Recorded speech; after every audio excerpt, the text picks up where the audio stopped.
जय जगन्नाथ नमस्कार प्रिय दर्शक बंधु मु ज्योतिषाचार्य प्रमोद कुमार पंडा आपण मानक स्वागत करुच्ची आपण मानकर प्रिय चैनल एस्ट्रो कल्याण चैनल। प्रिय दर्शक बंधु जो व्यक्ति मानक तो चैनल को देखुंते सब्सक्राइब करनांती सब्सक्राइब करंतु लाइक करंतु अधिक अधिक शेयर करंतु। एबे आसंतु जानिमा शनिदेवंकर मार्गीय अवस्था।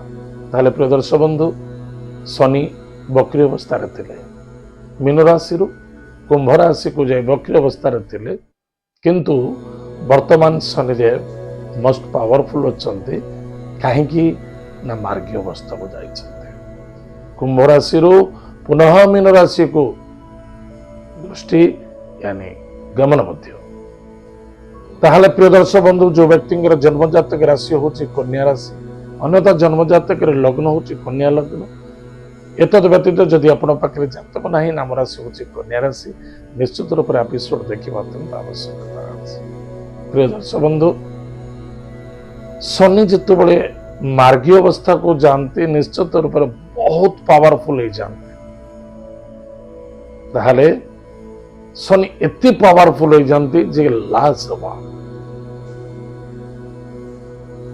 आपण ताहले आमे जानिमा आपणकर राशि रे कोन फलाफल अछि। राशि होची कन्या राशि। कन्या राशि सप्तम भाव मीन राशि जे शनिदेव मार्गीय अवस्था को जाइछन्ते। शनिंकर दृष्टि प्रथम दृष्टि आपणकर भाग्य स्थान जे कि आपणकर वृष राशि को दृष्टि पड़िबो। शनिदेवंकर सप्तम दृष्टि जे कि आपणकर राशि कन्या राशि पर एवं शनिदेवंकर दशम दृष्टि होची आपण चतुर्थ भाव धनु राशि। ताहले प्रिय दर्शक बंधु मन रखिथिबा दरकार आपण को सात्विकता अवलंबन करने को पड़ेगा। तामसिक मनोभावना तामसिक भोजन एवं तामसिक कार्य ये शनिदेव को प्रसन्न नुहे कारण शनिदेव न्यायाधीश।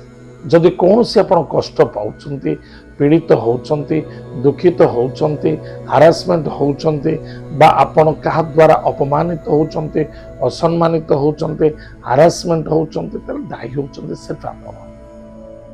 थोड़े न्याय कर देखु शनिदेव केभे अन्याय करते न्यायर प्रतीक अटंती। से सकाशे निजे निज कर्म कर्तव्य निष्ठा पवित्रता आचार विचार या प्रति फोकस रखा अत्यंत आवश्यकता अच्छे। केसु किसी ध्यान दबानी शनिदेव मोर नुकसान करदेला शनिदेव द्वारा मोर नुकसान हो जाए ना मिथ्या। ताहले आपणकर नूतन गृह प्रॉपर्टी जमीन जायदाद क्षेत्र शनिदेव पूरा साथ दौरान। जदि आप किसी गृह निर्माण करने को चाहते बा प्रॉपर्टी क्रय करने को चाहते अन्यथा प्रॉपर्टी पर किसी इन्वेस्टमेंट करने को चाहते किसी गाड़ी क्रय करने को चाहते ताले यथेष्ट सफलता अच्छे। कौन से क्षेत्र में आप गवर्नमेंट लेवल हो प्राइवेट लेवल हो पैसा फसी जाइए पाई पारु नथिले संघर्ष चलीला बहुत दिन धरी केस कुसा कोर्ट कचेरी चलीला से आपण को अर्थ प्राप्ति हे केस कुसा कोर्ट कचेरी आप विजय प्राप्ति हे निसंदेहता। विवाह दाम्पत्य जीवन बिछड़ी जाइतिला बहुत दिन धरी अनेक प्रकार समस्या दुख समाधान हो पारुनथला सेतर मध्य समाधान मिलिबो किंतु मन रखिथिबा दरकार असंतुष्टता अशांति व्यतिव्यस्तता अन्य को जन को बेफिजुल डोमिनेट करवा बा ब्लेम करवा निश्चित रूप से आपण कष्ट पाइबे पीड़ित मध्य हेबे। शनिदेव जदि कौन सी कुदृष्टि जो आपण विवाह कार्य सफलता हो पारुनथिला बाधा देखा जाउतिला कष्ट देखा जाउतिला ताहा मध्य मुक्ति मिलिबो सफलता मिलिबो विवाह दाम्पत्य जीवन अनेक प्रकार आनंद सपोर्ट मिलिबो। कौन सी व्यापार वाणिज्य क्षेत्र में बड़ इन्वेस्टमेंट दरकार पड़ूला इन्वेस्टमेंट मिल पारे बा कौन सी बड़ आकार लोन हो पारुनथला एथर मध्य सफलता मिलिबो निसंदेहता। भाग्यर परिवर्तनता देखा देबो दूर यात्रा विदेश यात्रा भ्रमण जोग मध्य मिलिबो। एतद व्यतीत धर्म चर्चा आदर श्रद्धा जबरदस्त जोग देखा दउछि। ताले प्रिय दर्शक बंधु ससुराल तरफ मध्य सपोर्ट मिल जिवो। एतद व्यतीत कौन सी विदेश यात्रा करने को चाहते चाहे कौन सी कर्म क्षेत्र को नहीं हो बा कौन सी व्यापार वाणिज्य क्षेत्र हो अन्यथा कौन सी एजुकेशन क्षेत्र को नहीं हो सफलता मिल निसंदेहता। कि गोटे कथा मन रखि विद्यार्थी विद्या क्षेत्र में ଧ୍ୟାନ ଦେବା ବହୁତ ଆବଶ୍ୟକତା ଅଛି। ଯଦି ଆପଣ ଟିକେ ଧ୍ୟାନ ଦେଉଛନ୍ତି ଅଧିକରୁ ଅଧିକ ଲାଭବାନ ହେବେ, ସଫଳତା ଦେଖାଦେବ।